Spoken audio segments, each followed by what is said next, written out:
रखने की कोशिश करता हूँ, समझी? अच्छा, इतना बिजी होने के बावजूद बिना कुछ सोचे समझे बस में आ गया। तुम्हारा वो सही बात है कब, मतलब जानने के लिए कब से तड़प रहा हूँ मैं, प्लीज बता दो मुझे। तुम्हारे पीछे बैठ के भी तुम्हारी स्माइल देख सकता हूँ, पर तुम पीछे देख के मेरे माइंड को नहीं पढ़ सकती हो।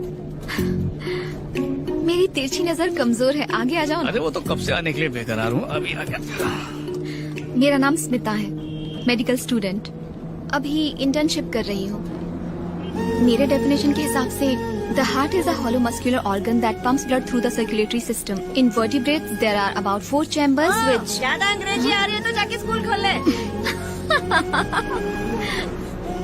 पर आज मैंने जाना है कि दिल आँखों की भी जुबान पढ़ लेता है और हमेशा सिर्फ एक खास इंसान के लिए ही धड़कता है। वाह, शायरी करने वाली डॉक्टर। शायद तुम सोच रहे हो कि मैं तुम्हारी बात कर रही हूँ।